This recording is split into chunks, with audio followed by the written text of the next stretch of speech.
Welcome to Seeking Brother Husbands, Season 1, Episode 5. Parents just don't understand. Likely the only season they will get.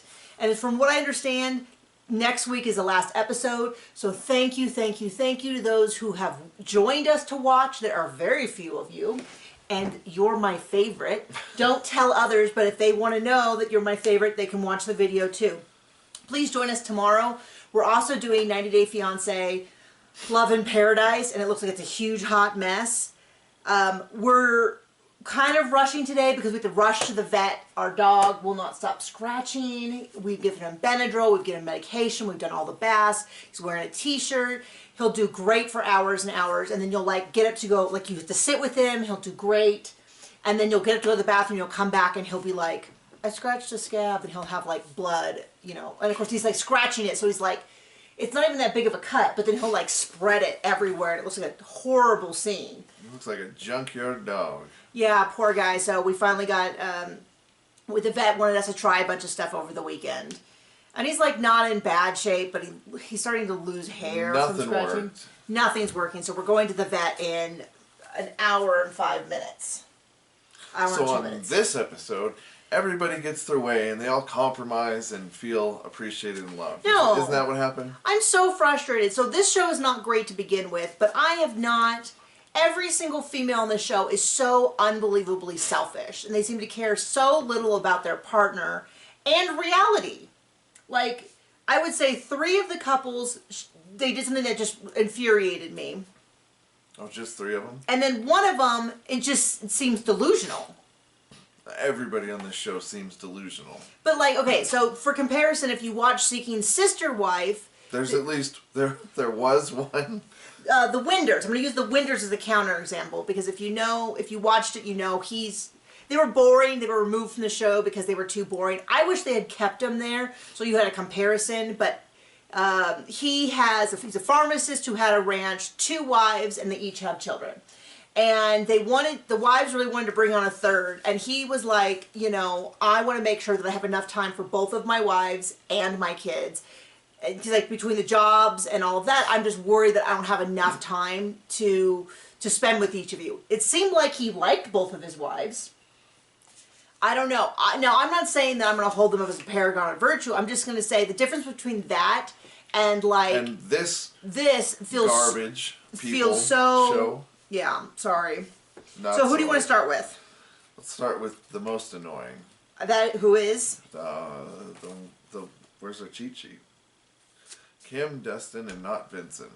That's who you want to start with? Yes. Okay, so it doesn't really seem like... She is completely delusional. And a terrible person. So my first note was she just seems so selfish. So she's talking to her brother Mike, who... I don't know why they did this. She talked to him on FaceTime for a long period of time. And then he came, and they did a barbecue, and they talked some more. And apparently he flew all the way out from Indiana... to wherever they are. To have soup. To have soup. I don't know where they are. Just kidding. North Carolina? Oh no, they had hamburgers. You're so funny. That's right. That's right. They had soup in the first episode. I was like, why does that sound so familiar? Anyway. I can hear my mother-in-law downstairs. I said, can you watch the dog to make sure he doesn't start scratching as soon as we go upstairs? And I can hear him downstairs being like, no, bad dog. You stop that. So we've got to hurry. Because he's just down there and he's such a sweet dog. It's Duke, by the way, our pit bull, which you can see on our family vlog. Anyway. It's just funny because you can hear him. And so I think he has allergies, and we're hoping they can give him a shot or something that'll give him some relief. And she just keeps talking about, I don't consider, a general rule that both John and I have is that... We don't date other people? Well, yes, but 2 consenting adults, it's not really our business what their sex life is. Oh, other people? Other people. Yeah, we mind our frickin' business. It's not our... Unless you put it out there on TV and then make a show about it. Oh, yeah. And then we'll make fun of you endlessly. Yeah, but I don't want legislature kind of... it's just not my business. But I'm going to still say that... So the fact that she's dating other people in and of itself doesn't really seem like my business. But I feel like she's so unbelievably selfish because this whole way through, Vincent has repeatedly said, if you start dating other people, I'm not interested in that. I'm not interested in that situation. Is it hypocritical because he started with Dustin? I don't know, but it's honest. Well, look, buddy, she wants more poles for her holes. So but the whole point is that she's like, well, you can't, me loving one person doesn't make them love other people less. I'm like, yeah, but the time spent is less. If I had a boyfriend who, I don't know, decided I was going to go to Mars for 5 years, I'd also be like, maybe we break up and I date someone else. Like maybe, and it just seems, and she keeps talking about how she cares about Vincent, and she keeps talking in the present, and I'm like, she's like, we have some stuff to work out. I'm like, I thought he was pretty clear that it seemed like he was saying, this is the deal for me. If you start dating other people, I'm not interested. She hasn't manipulated him into seeing everything her way, the exact way she wants it. Now, I can say this because they all just seem unbelievably selfish, because I said the same thing about Seeking Sister Wife, which is they all just seemed unbelievably selfish. The Winders at least kind of had they have some religious trauma to play into it. I don't know. But I'm just like, every episode I'm like, I like these people less. And, she's just so eager to be dating all these people. Vincent said no. She has her brother come out. She's sobbing about her family. Because they didn't come. I don't know. I mean, there's plenty of Christian families that are trash. So I'm not going to say anything beyond that. But it just seems like she went, I don't know. She wants to do everybody, and she wants everybody's full and unconditional support in that. And screw Vincent and what he wants or needs. Yeah. It's like, just stick with your husband. He seems to be on board. Like, I'm sorry, I don't know. To be clear, we also know lots of Christian families that are not trash, and I hope that we would make that into that category before we get, like, angry Christians who are like, did you say all Christians were trash? No, I just said that saying you're a Christian does not say anything about... Doesn't mean anything. Doesn't mean a whole lot. Especially because it's not something that you get... Like, it's not like Christ gives you that name. It's like people can just say it. And then, I feel like there's multiple verses that say the worst thing about the church is the people. They're like... Certainly the leaders. The only problem with Christ's plan are the people who follow it out or something like that. So anyway, I probably just made it worse. Let's keep going. Who's next? Maybe them? Or she jumps them? Okay, so we'll hop into... Speaking of completely delusional. Shara, and we pretty much only see Valentino, who is the new boyfriend. Well, we do see Noble at the end, but she meets with them. They've been dating for 2 months. It sounds like he's going back and forth. They've been dating... Long distance. There you go. For 2 months. She wants She a tells baby. him what he wants, and he's like... They sit down and have a DTR, which is 90s Christian speak for define the relationship talk. And so it's 2 months, and she's like having this serious talk, and he's like, whoa. And I said, well, John, you would have been on board. He was like, I mean, he didn't, but his look was like, no. Well, his look was kind of like, yeah, us hooking up every couple of weeks is not the worst, but how would a baby work? And he just kind of was like, and she's like, well, what if we just travel back and forth every few weeks? And I think he was thinking, with a baby? Like, that's borderline abusive. Like, it doesn't make any sense. That's not like grounded in reality. Her dipstick doesn't quite reach the oil. She does not seem that bright. She's a few bricks short of a load. She seems incredibly naive about... I'm not saying you can't travel with the baby. I went to when I was in college. She's a few cents short of $1. When I was in college, I went to a geological conference in Iceland because I had done that year. A volcano had erupted in Iceland in like '99, I think it was, and I had done like one of my projects on it for a class I was in, and then there was this conference with ice magma interactions that talked about what happens when you have volcanoes that are up against ice and how that affects it. And it's kind of weird in retrospect why I went, but I like signed up for this conference and went to a conference on that, and then spent 2 weeks, and then spent another week in Iceland, dated a guy there, got incredibly sick, got medicine from Iceland as well. That was nice. It was in summer, so it was never... I had the full, like, it should have been a movie experience. Should I tell you the story? Have you heard the story? When I was in Iceland? I guess not. So I was in Iceland, and I arrived like a day and a half before. So I went to Iceland for 2 weeks, and then I went to Britain for 2 weeks, and I had dated a guy who was in Britain, and so him and I did a tour of the country and went to all these places. But when I was in Iceland, it would have been the summer of 2000. I remember, because I had just started dating someone in Wyoming. that you know of, right before I went. So I went to Iceland. I arrived like 24, 36 hours before the conference started. We were roomed in a university right outside of Reykjavik. Like, when I say outside, like there's a big pond and you would walk past the pond, like go across a highway, and there was this university. And so we had dorm rooms there, and so I was like a day early, and I didn't know anyone else, and I didn't really know what to do in Reykjavik. So I was like, this sounds really weird, but I went and got my hair washed and pressed. So I was there, and the gal was like, oh, what are you doing in Reykjavik? And I told her, and I was 22. So I was like, oh, I'm in Reykjavik, I don't know anyone here and everything. And she's like, oh my gosh, you don't know anyone? Well, why don't I take you out tonight? If I was someplace alone, I would want someone to take me out. She's like, I'll come pick you up and I can go show you the town. And she was like a couple years older than me. And so I was like, oh, sure, great. So she picks me up from my hotel, takes me to her house where she has a house party. The weirdest part is Conan O'Brien was on the TV. Like, they had Conan O'Brien and it was like dubbed in Icelandic or had Icelandic subtitles. But I was like, you have Conan O'Brien here? She's like, oh yeah, he's very popular. And she had a house party with like 20 other people, and everyone who spoke English took turns. Like 80% of people in Iceland in Reykjavik speak English.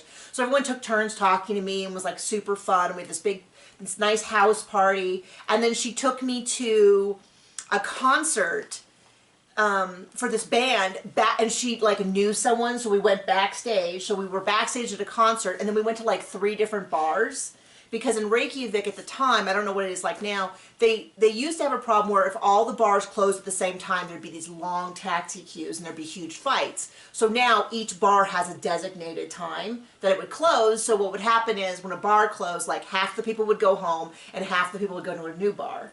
And so we went from bar to bar to bar, and it's all, I can't really describe them all, but I remember that they were all really different. And then she dropped me off, she walked me back, because it doesn't get dark there at that time of the year. So it gets like twilighty, but not totally dark. So I walked back, went to bed, and the next day she she took me to the mall, and I had pizza from Domino's Pizza. And that was the first time I had pineapple on pizza, because if I ordered a Domino's pepperoni, and it's all in Icelandic, of course. And so I was like, and they're like, a pepperoni or a Domino's pepperoni? And I was like, a Domino's pepperoni? And when I got it, it was the Domino's pepperoni was pepperoni, pineapple, and cracked pepper, like big cracked like pepper. And so after that, I was like, pepperoni and pineapple is really good. I don't really like pepperoni and when you have it with ham. I don't really like that, but I like it with pepperoni. And so that was something I brought into the relationship.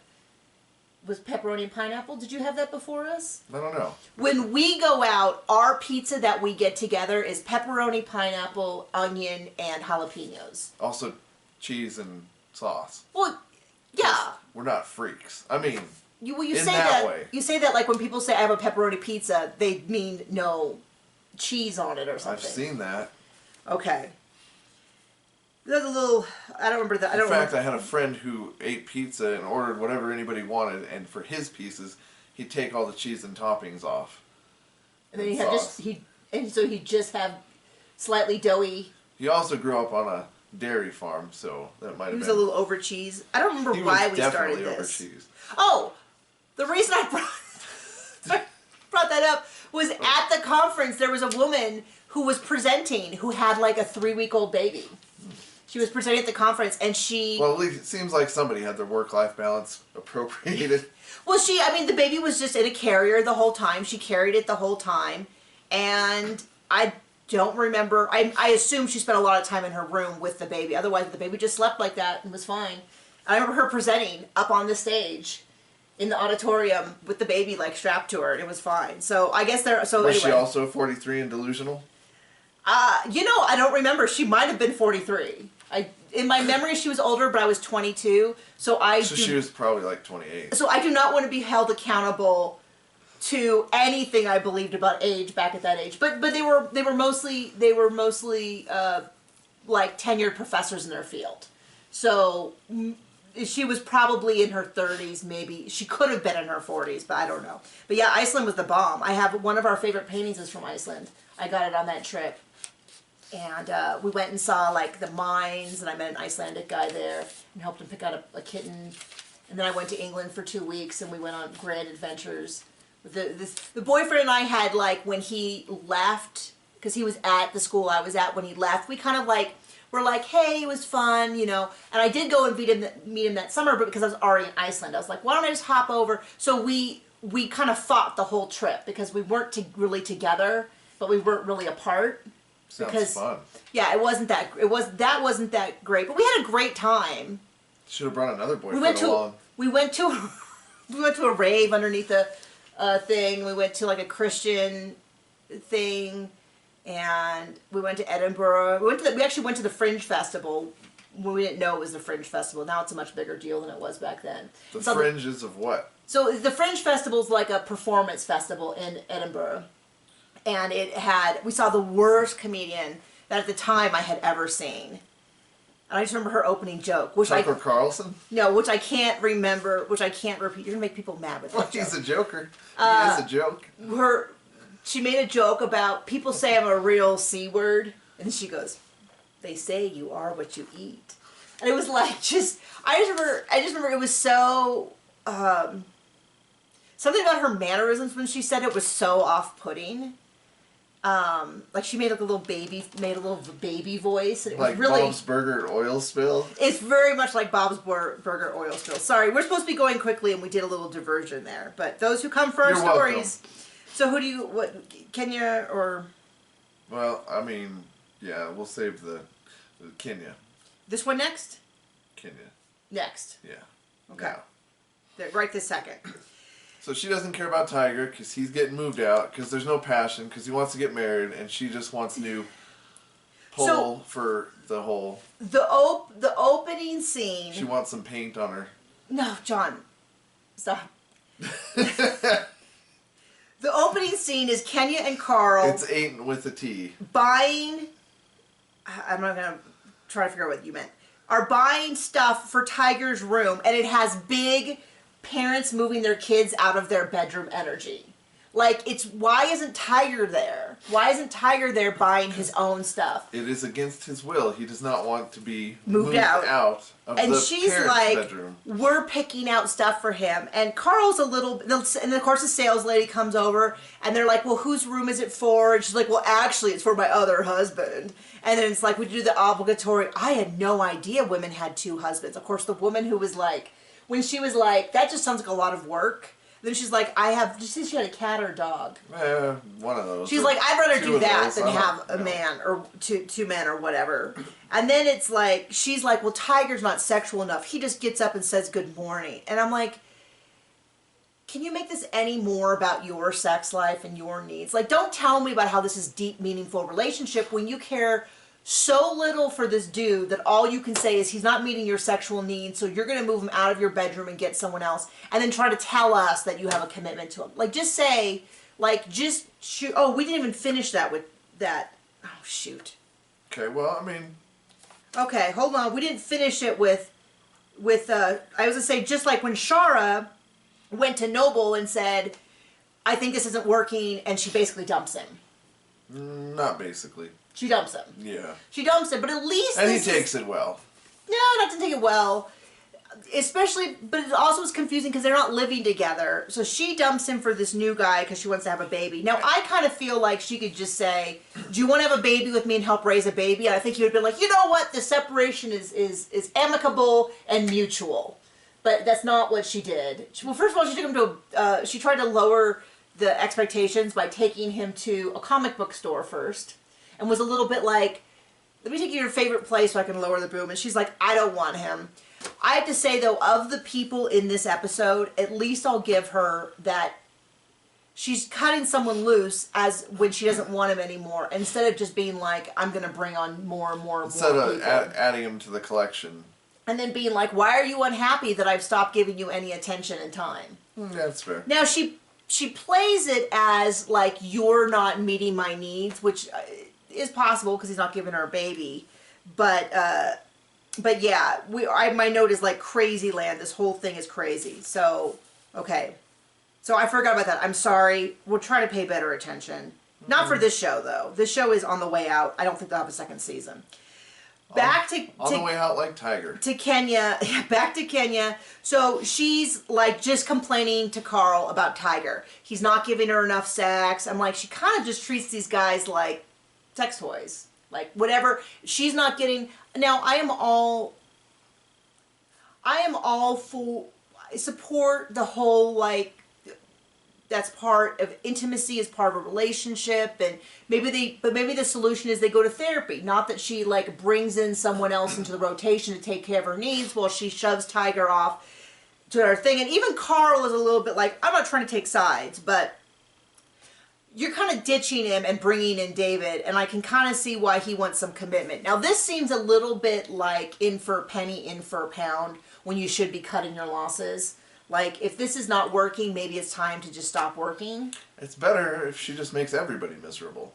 Well, at least if she, you know, I don't know. I don't know what advice I would give. I mean, I know what I could tell Tiger, which is like, she's clearly not into you. She's gonna sap you of every bit of energy. Do not go in and buy a house with her. Move out and find someone who does not constantly talk about how you're not pleasing her sexually. Like, I know that you're crazy about her. Or maybe a girl where you don't have to worry if her boyfriend's got a bigger than yours. Yeah, like, this does not seem healthy, and you don't seem like it's the best version of you. It doesn't seem... Understatement of the year. So, Carl brings this all up, and she's a little bit like, how dare you think of his feelings and emotions and treat him like a real person? That goes against my particular view of how this should be. If you put Kenya and Cody from Sister Wives in a room, I think the world would implode. So... Because of their huge, ginormous egos. Yeah. So then it cuts to Carl.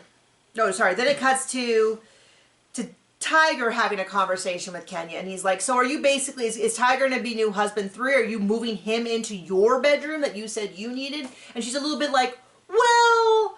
I don't know why you're asking this. And he's like, well, and she's like, I mean, it could happen. And it's a little bit like, okay, I cannot stress to you how much she is rotating you out of the production line.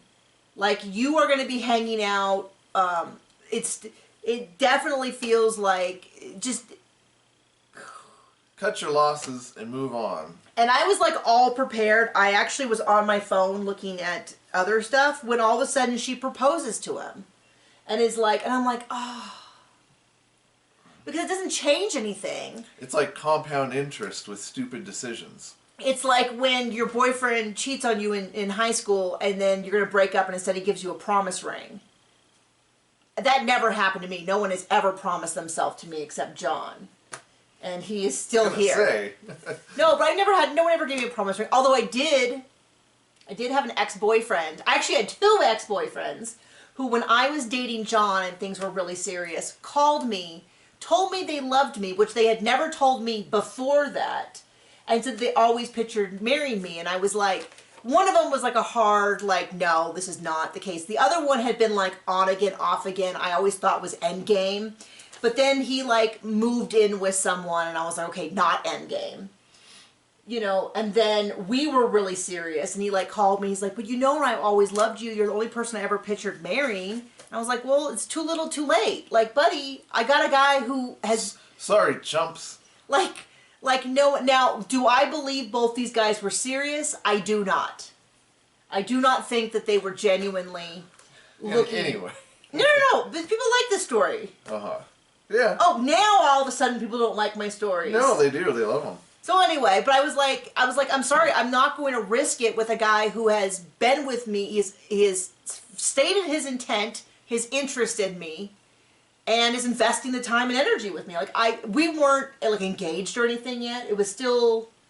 Because of you. We were moving in that direction. I think it was like 3 months after we started dating, but it was also like 3 months before we got engaged. So it was like right in the middle there of that time period. But I was like, no, like, I'm sorry. Like, yeah, I have been crazy about you for years, but you're living with someone else. And I have a guy who doesn't even there's not another woman in the world who exists other than me. I mean, he's got family. You got family, you got friends, stuff like that. But it's sexually nothing to him. I was like, no. And I never heard from him again. And he ended up getting married a few months after that to the woman he had been living with for a number of years. So I don't know if those two are connected. My guess is that he was just trying to ruin my life for giggles. I don't know. But I don't remember what that point was. Oh, the point is that he's like asking too many questions about David, and so she's like, I know what small thing I can do to get you off my back. Here's a ring.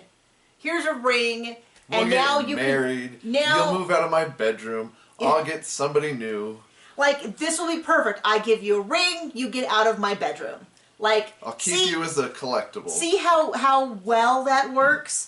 And that's how it is. Next week we have a marriage. Oh, no. We have one more couple. Yes, we do. Oh my gosh. I was like, the 1 week that we don't run short. Eliza? I don't know. I have so Soybean little... boy, his mom, her mom. So little respect for her that I have forgotten her name. I used to know it and I have since forgotten it. And Mike... And there is not a person in the world, he's like, I don't know why no one believes me. This is how he sounds. This is my decision. This is something that I made. It's really important to me that she has these other boyfriends. And I don't understand why no one seems to believe me. And it's like, because you're not believable. His family doesn't believe him. His friends don't believe him. He doesn't believe him. He doesn't believe him. He is so defensive. I'm guessing production doesn't believe him. I'm guessing... aliens on the other side, the viewers don't believe him. I've yet to see anyone say, I'm sure there's people out there who believe him, but it does not seem that most people buy this, because he keeps saying stuff like, yeah, we made this decision, and it doesn't make any sense. Like, I believe Dustin, Kim's husband, that he seems supportive. He does seem supportive. Yep. Mike does not, especially because every time she shows stuff, it's clear that she's constantly, like, pushing. He's like, what do you mean having people in our house? I don't feel comfortable with that. And she's like, yeah, it'll be cool. It'll be fine. It's fine. It's our decision. And then she's like, well, I put, like, how I want a deep, penetrative relationship. And he's like, ooh, that seems kind of gross. She's like, no, it's fine. You support me. Come on, you support me. Like, it's the whole thing. It's so uncomfortable to watch. So and then it cuts to him being like, I believe in this. This is my decision. I don't know why you guys blame her. This is something I really, truly believe in. Looking like they just shot his dog in front of him. Like, he looks... That he liked. And they're going to do it again. And then she cuts him. She's like, I am so proud of him. He's really putting his foot down that this is his decision. I'm like, oh my gosh. That's right, because we saw you prep him last week. Like the way that I would imagine in a suspense movie where they're like, you tell the cops this or we'll shoot your daughter. Like, it has that same energy of like, stick to the story, everyone you love will die. And he's like, I'm sticking to the story. This was my decision. So, and he's like, sure, it looks like I'm being forced to do it, but it was my idea. After she cheated on him. Yeah, like, this was my idea. I came up with the solution. Idea, even by his own words. Yeah, I mean, like, we watched the show. We saw him explain how it was a big deal when she cheated, and then, like, we found this miraculous solution where she didn't cheat. But then he says, while they're sitting there, I heard this wrong last week, so I apologize. I was wrong. I'm going to get a million comments if people ever watch that video about how I misheard, but I could have sworn I heard it flipped, where he said kids were out of the question. It's very mumbled. They had to put subtitles on, and I don't think they did that last week. But this week, someone asked something about kids, and he said kids aren't out of the question. And she's like, yeah, they are. And then she's like, you know, don't do that. Later on, she's like, you say that, and it makes it look like I'm forcing you to my will. And it's like, yeah, because you are. And then he says, we've decided not to have kids, but I'm still open to kids. I'm like, oh, just like we decided that she should date other people? Like, if you want more proof that that this is not your idea, that we decided means that she decided and he went along with it. So then she's like, you know, you make me look bad. And the mom is sort of like, wait, so you are open to kids? He's like, no, we decided we don't want kids. I'm like, I don't know what this dude is getting out of this. Because he definitely wants kids. It's clear, he wants kids. She does not, because that'll interrupt her effing around time. Her bang time. Yeah, like, she doesn't want that. If you do not want kids, I fully support you. I fully support you. But it is... Please get with somebody who also does not want kids. Yeah, it is totally understandable. I absolutely agree. I think women, if women can get boob implants and tattoos, they should be able to have, like, if they decide they want to have their tubes tied.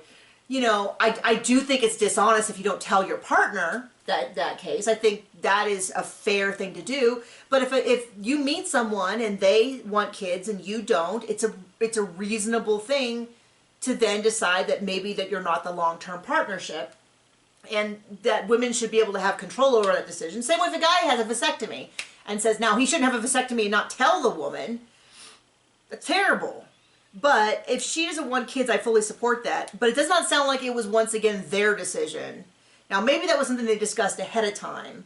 But I'm not sure that they discussed anything ahead of time, because it sure seems like, because I don't know what he gets out of this relationship, because it sounds like, we don't know, maybe she's the maid breadwinner. But if she's not, it sure does seem like it's a convenient way for her to have everything she wants on his dime. Now maybe they're both a breadwinner, in which case it just seems like a convenient roommate. I don't know. This whole thing is a mess. I want no part of it. Yep. And that's that. And that's that. Come back and join us tomorrow for 90 Day Fiancé, Love in Paradise. Season 3, please join us. We'll try to make it funny. Okay, bye.